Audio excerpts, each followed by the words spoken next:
Welcome to my YouTube channel math and GK by Sanjay. आज की video में हम डिस्कस करेंगे मार्च महीने के टॉप 50 करंट अफेयर के क्वेश्चन। और ये पार्ट 1 है, इसका पार्ट 2 भी आएगा। और इस पार्ट 1 में हम टॉप 25 क्वेश्चन करेंगे और जो नेक्स्ट पार्ट आएगा उसमें जो 25 क्वेश्चन बच गए वो डिस्कस करेंगे। तो ये बहुत इम्पोर्टेंट वीडियो है और ये आपके हर एग्ज़ाम में काम आएगी। जैसे आपने कोई भी एग्ज़ाम देना हो, एसएससी, रेलवे, एनटीपीसी, यूपीएससी या कोई भी स्टेट एग्ज़ाम देना हो, उसमें ये वीडियो आपके लिए बहुत हेल्पफुल रहेगी। चलिए शुरू करते हैं आज की वीडियो शुरू करने से पहले इम्पोर्टेंट इन्फॉर्मेशन, अगर अभी तक आपने मेरा टेलीग्राम चैनल ज्वाइन नहीं किया है तो टेलीग्राम चैनल ज़रूर ज्वाइन करें। टेलीग्राम चैनल का नाम है math and GK by Sanjay और ये टेलीग्राम चैनल का लिंक है जो मैंने डिस्क्रिप्शन में दिया हुआ है, आप वहां जाकर इसे ज्वाइन कर सकते हो। और इस वीडियो की पीडीएफ भी आपको मेरे टेलीग्राम चैनल में थोड़ी देर बाद में मिल जाएगी। बाकी अभी तक अगर आपने मेरा यूट्यूब चैनल सब्सक्राइब नहीं किया है तो चैनल को ज़रूर सब्सक्राइब करें और ये पास में बेल आइकन को ज़रूर प्रेस करें ना, ताकि नेक्स्ट वीडियो की नोटिफिकेशन आपको आपके फ़ोन में मिल जाए। चलिए शुरू करते हैं आज की वीडियो।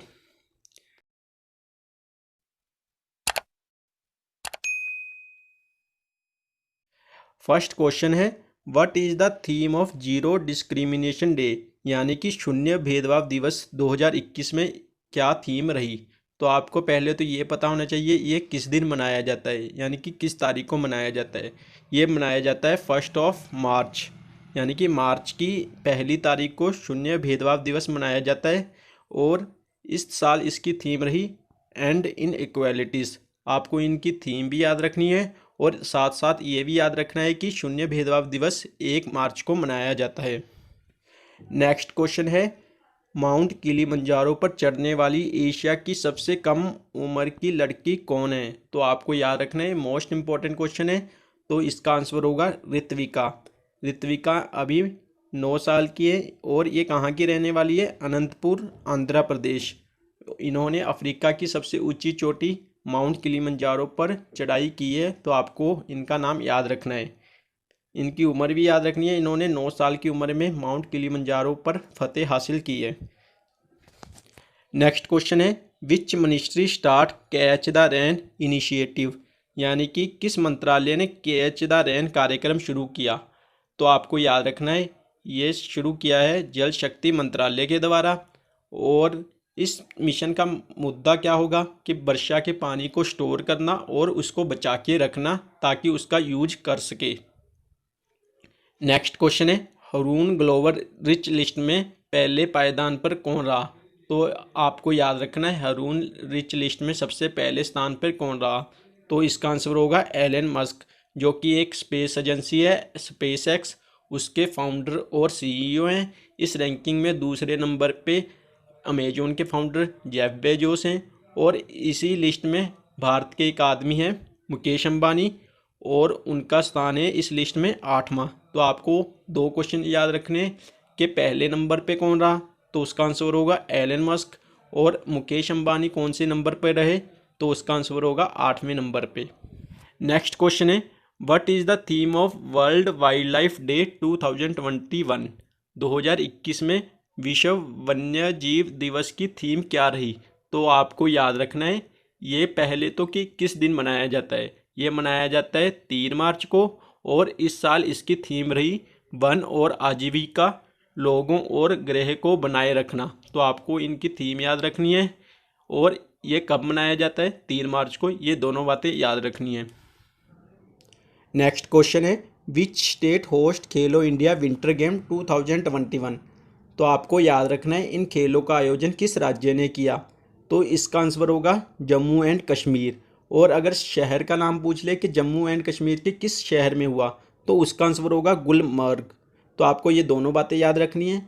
और आपको एक बात और याद रखनी है, इन खेलों में सबसे ज़्यादा मेडल किस राज्य ने जीते, तो उसका आंसर भी जम्मू एंड कश्मीर होगा। तो इसमें जम्मू एंड कश्मीर ने सबसे ज़्यादा मेडल जीते। इसमें जम्मू एंड कश्मीर ने 11 गोल्ड मेडल, 18 सिल्वर मेडल और 5 ब्रॉन्ज मेडल जीते। तो आपको ये भी याद रखना है कि इन खेलों में सबसे ज़्यादा मेडल किसने जीते, तो उसका आंसर भी जम्मू एंड कश्मीर होगा। और इस साल इसका 2nd एडिशन था, आपको ये बात भी याद रखनी है। नेक्स्ट क्वेश्चन है who won 30th Bihari award 2020, यानी कि बिहारी अवार्ड किसने जीता। तो आपको याद रखना है ये अवार्ड दिया गया है 2020 के लिए, और किसे दिया गया है, उसका आंसर होगा मोहन कृष्ण बोहरा। मोहन कृष्ण बोहरा को बिहारी अवार्ड से सम्मानित किया गया है। और इन्होंने कौन सी बुक लिखी थी, तो आपको इनकी बुक का नाम भी याद रखना है, तस्लीमा संघर्ष और साहित्य। इनकी एक बुक थी जिसके लिए इनको बिहारी पुरस्कार दिया गया। नेक्स्ट क्वेश्चन है हर साल किस दिन इंटरनेशनल वुमेन डे मनाया जाता है। तो आपको याद रखना है हर साल 8 मार्च को ये दिवस मनाया जाता है पूरी दुनिया में। तो आपको इसकी थीम भी याद रखनी है। तो इस साल इसकी थीम थी women in leadership and equal future in A covid world. तो आपको इस दिन की थीम भी याद रखनी है, और ये कब मनाया जाता है, 8 मार्च को। नेक्स्ट क्वेश्चन है who is reappoint as chairman of central board of direct tax. आपको याद रखना है केंद्रीय प्रत्यक्ष कर बोर्ड के अध्यक्ष के रूप में किसे फिर से चुन लिया गया है। तो उसका आंसर होगा प्रमोद चंद्र मोदी। तो आपको इनका नाम याद रखना है। नेक्स्ट क्वेश्चन है which team win Vijay Hazare trophy 2021। पहले तो आपको पता होना चाहिए ये ट्रॉफी किस खेल से संबंधित है। तो आपको याद रखना है ये ट्रॉफी है क्रिकेट से रिलेटेड। और इस साल ये ट्रॉफी किस टीम ने जीती है, तो मुंबई की टीम ने ये ट्रॉफी जीती है। और मुंबई की टीम ने किसे हराया फाइनल में, तो आपको याद रखना है इन्होंने फाइनल में उत्तर प्रदेश की टीम को हराया। अब कुछ ट्रॉफियों के नाम याद रखने हैं जो क्रिकेट से रिलेटेड है। जैसे एक तो विजय हजारे ट्रॉफी हो गई, इसके अलावा जैसे रणजी ट्रॉफी पूछी जाती है एग्जाम में, किस खेल से संबंधित है, वो भी क्रिकेट से संबंधित है। ईरानी ट्रॉफी वो भी क्रिकेट से संबंधित है। देवधर ट्रॉफी वो भी क्रिकेट से ही संबंधित है। नेक्स्ट क्वेश्चन है 78th गोल्डन ग्लोबल अवार्ड में बेस्ट मोशन पिक्चर का अवार्ड किस पिक्चर को मिला। तो आपको याद रखना है इस साल नोमैडलैंड को बेस्ट मोशन पिक्चर का अवार्ड मिला। और इनके अलावा कुछ अवार्ड जो आपको याद रखने हैं, जैसे बेस्ट एक्टर का अवार्ड इस अवार्ड में किन को मिला, तो उसका आंसर होगा चैडविक बोसमैन को। बेस्ट एक्ट्रेस कौन रही, तो उसका आंसर होगा एंड्रिया डे। और बेस्ट डायरेक्टर उसका आंसर होगा क्लोए झाओ। क्लोए झाओ ने ही नोमैडलैंड मूवी का डायरेक्शन किया है। आपको ये सारी बातें याद रखनी है। और ये कौन सा एडिशन था इस बार, 78th एडिशन था गोल्डन ग्लोब अवार्ड का। नेक्स्ट क्वेश्चन है ईज ऑफ लिविंग इंडेक्स 2020 के अनुसार सबसे अच्छा शहर कौन सा है। तो आपको याद रखना है इसका आंसर बेंगलुरु। और आपको ये भी याद रखना है कि इसमें 2 कैटेगरी होती है। एक तो वो जहाँ पे 10 लाख से ज़्यादा जनसंख्या है, और दूसरी कैटेगरी होती है ऐसे शहर जहाँ 10 लाख से कम जनसंख्या है। तो बेंगलुरु को 10 लाख से ज़्यादा वाली कैटेगरी में ये अवार्ड मिला है, क्योंकि बेंगलुरु की जनसंख्या 10 लाख से ज़्यादा है। और अगर पूछ ले कि 10 लाख से कम कैटेगरी में किसको मिला है ये अवार्ड, तो उसका आंसर होगा शिमला। शिमला को 10 लाख से कम आबादी वाले शहरों में सबसे पहले नंबर पर रखा गया है। अगर 10 लाख से ज़्यादा वाला पूछ ले तो उसका आंसर होगा बेंगलुरु। नेक्स्ट क्वेश्चन है नगर निगम प्रदर्शन सूचकांक 2020 में कौन सा शहर पहले स्थान पे रहा। तो आपको याद रखना है इसमें भी 2 कैटेगरी होती है। एक कैटेगरी जहाँ पे जनसंख्या 10 लाख से ज़्यादा है, और दूसरी कैटेगरी जहाँ जनसंख्या 10 लाख से कम है। तो आपको याद रखना है इंदौर शहर को मिला है 10 लाख से ज़्यादा वाली कैटेगरी में। नेक्स्ट क्वेश्चन है मैत्री सेतु ब्रिज का उद्घाटन किसने किया। तो आपको याद रखना है इस ब्रिज का उद्घाटन किया है हमारे देश के प्रधानमंत्री श्री नरेंद्र मोदी जी ने। और आपको याद रखना है ये किन 2 देशों के बीच में बनाया गया है। तो आपको याद रखना है ये भारत और बांग्लादेश के बीच में बनाया गया है। ये भारत के त्रिपुरा को बांग्लादेश के रामगढ़ शहर से जोड़ेगा। और इसकी लेंथ कितनी है, इस पुल की लेंथ है 1.9 किलोमीटर। और ये किस रिवर पे बनाया गया, तो आपको याद रखना है रिवर का नाम है फैनी रिवर। तो आपको ये सारी बातें इस पुल के बारे में याद रखनी है। नेक्स्ट क्वेश्चन है ये मोस्ट इम्पोर्टेंट क्वेश्चन है हाल ही में किस खिलाड़ी ने T20 क्रिकेट में 1 ओवर में 6 छक्के मारे हैं। तो आपको याद रखना है इसका आंसर होगा कीरन पोलार्ड। तो आपको इनकी टीम का नाम भी याद रखना है, ये किस टीम के खिलाड़ी हैं। ये वेस्ट इंडीज टीम के कप्तान हैं और इन्होंने किस टीम के खिलाड़ी के खिलाफ ये 6 छक्के एक ओवर में लगाए। तो उसका आंसर होगा श्रीलंका के टीम के खिलाड़ी अकीला धनंजय के एक ओवर में 6 गेंदों पे 6 छक्के लगाए। तो आपको याद रखना है इस साल किस खिलाड़ी ने 6 गेंदों में 6 छक्के लगाए। तो उसका आंसर होगा कीरन पोलार्ड और ये वेस्ट इंडीज के खिलाड़ी हैं। ये कारनामा भारत के बल्लेबाज भी कर चुके हैं। अगर आपको पता है भारतीय बल्लेबाज का नाम जिन्होंने 6 गेंद में 6 छक्के लगाए हैं तो आप मुझे कमेंट बॉक्स में ज़रूर बताना। नेक्स्ट क्वेश्चन, ये एक बुक का नाम है। अक्सर एग्जाम में बुक्स के बारे में भी क्वेश्चन आते हैं, तो आपको याद रखना है the pain free mindset book किसने लिखी। तो आपको याद रखना है ये बुक लिखी है डॉक्टर दीपक रविचंद्रन ने। आपको सिर्फ इतना याद रखना है कि ये बुक किसने लिखी है, डॉक्टर दीपक रविचंद्रन ने। नेक्स्ट क्वेश्चन है, ये मोस्ट इंपॉर्टेंट क्वेश्चन है। अभी मार्च के महीने में उत्तराखंड के सीएम चेंज हुए हैं, तो आपको याद रखना है उत्तराखंड के नए सीएम कौन बने हैं। तो इसका आंसर होगा तीर्थ सिंह रावत।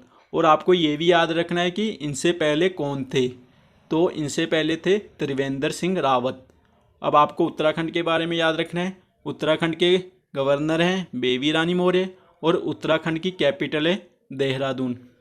अभी रिसेंटली 4-5 स्टेट के सीएम चेंज हुए, उसकी मैंने अलग से एक वीडियो बनाई हुई है जिसका लिंक आपको डिस्क्रिप्शन में मिल जाएगा, आप वो वीडियो भी ज़रूर देखना। उसमें जो सीएम चेंज हुए हैं वो तो डिस्कस किए ही हैं, बल्कि साथ के साथ अलग जो रह गए स्टेट उनके भी सीएम डिस्कस किए हुए हैं कि कौन से स्टेट का कौन सीएम है और कौन गवर्नर है, और उसके साथ साथ राजधानियाँ यानी कि कौन से राज्य की क्या राजधानी है, वो भी सारे क्वेश्चन उस वीडियो में डिस्कस किए गए हैं।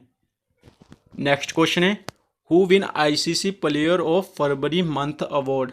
तो आपको याद रखना है आईसीसी ने एक अवार्ड रिसेंटली इस साल से शुरू किया है। हर महीने में एक खिलाड़ी को अवार्ड देती है जो होता है ICC player of the month. तो इस क्वेश्चन में पूछा गया है कि फरवरी में बेस्ट खिलाड़ी किसे चुना गया आईसीसी ने।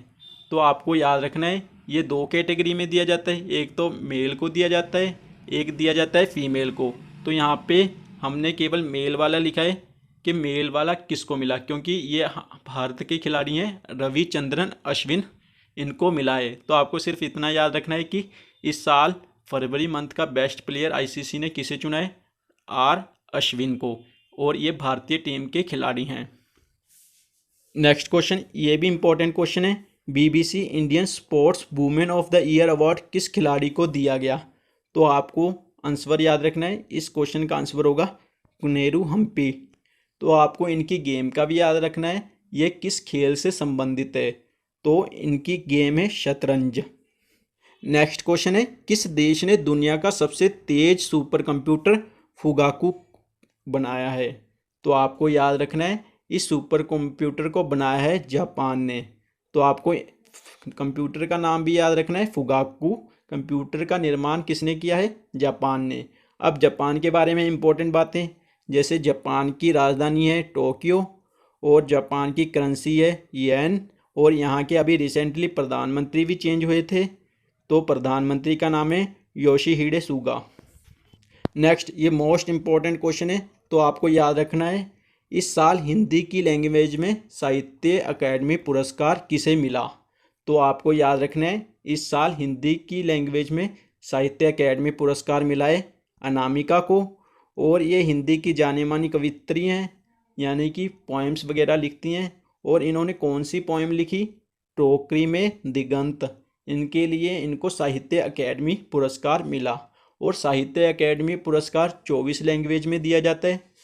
24 लैंग्वेज कौन सी, 22 तो जो हमारे संविधान में मेंशन है, और इसके अलावा 2 लैंग्वेज और में दिया जाता है, एक है इंग्लिश और एक है राजस्थानी। नेक्स्ट क्वेश्चन है, मिलिट्री एक्सरसाइज डस्टलिक सेकंड का आयोजन किस राज्य में हुआ। तो आपको याद रखना है ये पहले तो कि किन 2 देशों के बीच में होता है, ये होता है भारत और उज्बेकिस्तान कंट्री के बीच में, और इस साल इसका 2nd एडिशन था और इसका आयोजन हुआ रानीखेत उत्तराखंड में। तो आपको याद रखना है ये कौन से राज्य में हुआ, तो उसका आंसर होगा उत्तराखंड। और ये किन दो देशों के बीच में होती है? भारत और उज्बेकिस्तान में, और इस साल इसका 2nd एडिशन था। नेक्स्ट क्वेश्चन है, आईओसी के अध्यक्ष के रूप में फिर से किसे चुना गया है? तो आपको याद रखना है आईओसी के फिर से कौन प्रेसिडेंट बन गए हैं। तो आपको सीधा इनका नाम याद रखना है, इनका नाम है थॉमस बॉक, और इनको 4 साल के लिए फिर से आईओसी का चेयरमैन चुन लिया गया है। आईओसी की फुल फॉर्म है इंटरनेशनल ओलंपिक कमेटी, और इसका हेडक्वार्टर है लॉजेन, स्विट्जरलैंड में। नेक्स्ट क्वेश्चन है, अंग्रेजी भाषा में किसने साहित्य अकेडमी पुरस्कार जीता? तो अभी मैंने बताया कि साहित्य पुरस्कार 24 लैंग्वेज में मिलता है, और जिनमें से इंग्लिश एक प्रमुख लैंग्वेज है। तो आपको याद रखना है इस साल अंग्रेजी लैंग्वेज में ये पुरस्कार मिला है अरुंधति सुब्रमण्यम को। और इन्होंने कौन सी कविता लिखी? तो इन्होंने लिखी ईश्वर एक ट्रैवलर, यानी कि इसको अंग्रेजी में कहेंगे गॉड इज़ ए ट्रैवलर। ये एक पोएम लिखी थी जिसके लिए इनको साहित्य अकेडमी अवार्ड मिला इंग्लिश की लैंग्वेज में। नेक्स्ट क्वेश्चन है, ये लास्ट क्वेश्चन है, इसके बाद इसी वीडियो में से आपके लिए 2 क्वेश्चन है जिसका आंसर आप मुझे कमेंट बॉक्स में बताओगे।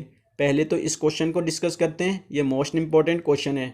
वर्ल्ड हैप्पीनेस इंडेक्स 2021 में भारत की रैंक क्या रही?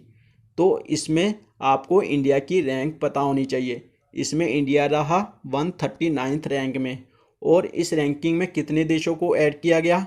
तो आपको ये भी याद रखना है 149th, यानी कि 149 कंट्री में भारत की रैंक है 139th। और इस रैंकिंग में पहले नंबर पे कौन सा देश रहा? फिनलैंड, आपको ये बात भी याद रखनी है। और इस रैंकिंग में 2nd नंबर पे रहा डेनमार्क, और तीसरे पे रहा स्विट्जरलैंड। और सबसे लास्ट क्वेश्चन कि इसमें सबसे लास्ट नंबर पे कौन सा देश रहा? तो उसका आंसर होगा अफगानिस्तान।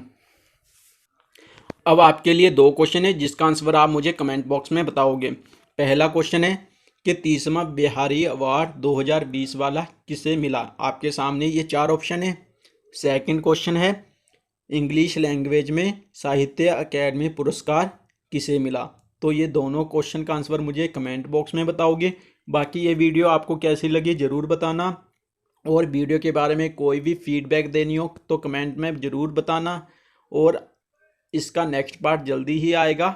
इससे पहले मैंने अप्रैल के महीने के भी 2 वीडियो बनाए हैं, आप वो भी देख सकते हो। वीडियो का लिंक आपको डिस्क्रिप्शन में मिल जाएगा। चलिए मिलते हैं नेक्स्ट वीडियो में।